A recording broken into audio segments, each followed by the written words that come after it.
Hey guys, this is a long-term review of my Granite. Please like, subscribe, and share.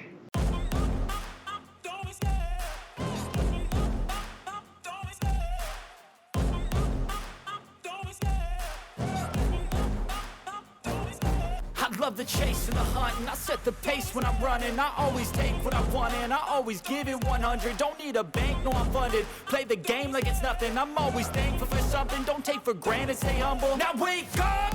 It's time to look at the enemy. Look in the mirror if he is no friend to me. It's not working out, maybe it's... Hey guys, so like Alex was saying, this is an eBay special. We got this for $140 and it came with it came with a battery charger that retailed for about $70. So if you think about it, this car generally retails for about $330.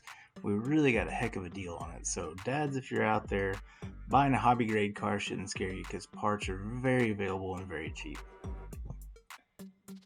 I like it because it's good at ground clearance. Yeah. It's really tough. It's taking some hits.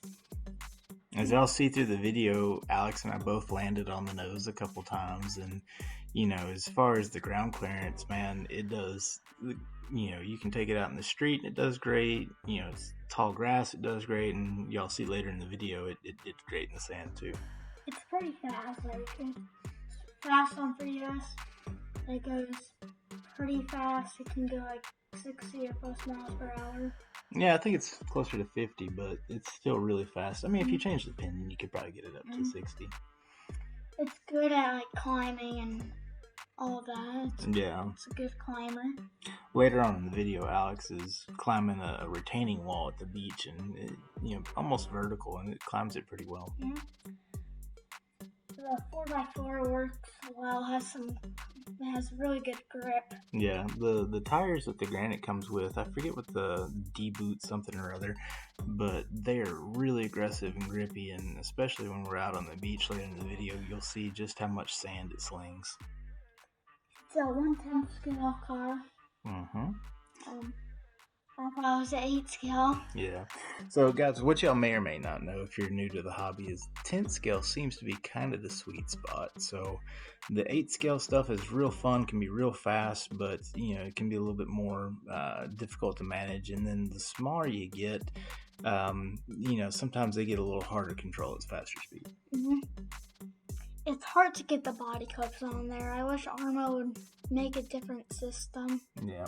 Hey, in the video right now, Alex was just trying to, bring the car to a drift like he would his Vortex, but he flips it. The Vortex is really good at drifts. It's better. Yeah, so... Because the ground clearance on this one, because of the ground clearance, it can't drift as...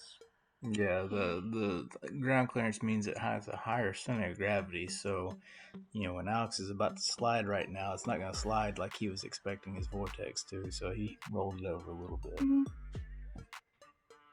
I think that's pretty much it. Okay, so Alex has just got a handful of jumps, and if you want to talk him through it, you can. You're just trying to learn how to settle the car here, It's hard, so the front end's a little heavy, so... Yeah, so when he goes over some of them, I guess he thinks that the front end wants to come down a little bit, so he's, learning how to, keep the throttle on to bring the back end down. But, these are just good examples of kind of how a 10th scale truck of this size is, it'll run through the grass and, it won't bog down or anything like some of the smaller cars we have.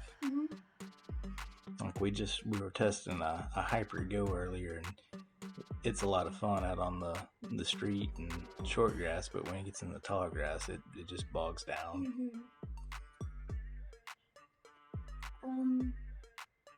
The Hyper Go is not like, as you see right now, we're trying to jump out on this hill. Yeah. The Hyper Go, when it go on either side of the hill, just like drive over it. Yeah. So this is, I had my reservations about taking the cars to the beach, and it was a lot of fun, but man, did we get a lot of sand and some stuff. And actually, I'm going to throw a picture up right now. I was able to find a complete bearing kit from a seller on eBay for $18.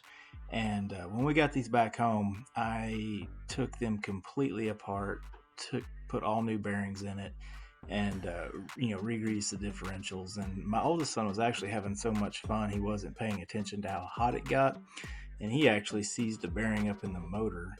But we had another motor that had been waterlogged, and I was able to take a bearing out of that and just make it work again. So man, Arrma cars are really, really tough. Mm-hmm.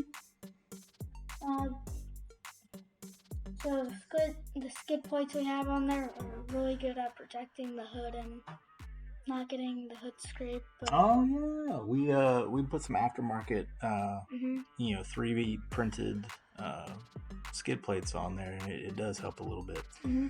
Another thing a lot of people use, like drywall brace and like shoe glue or whatever. I had some leftover fiberglass and fiberglass resin, so I actually patched the rear of this one with fiberglass resin before I added the wing. Oh, and I'll drop a link to a tutorial on the wing and the eBay seller where I got the wing. I found the wings cheaper than you can buy the individual parts for.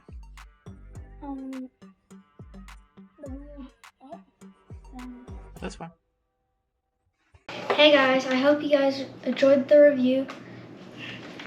If you want to see any other ones, just leave a comment down below.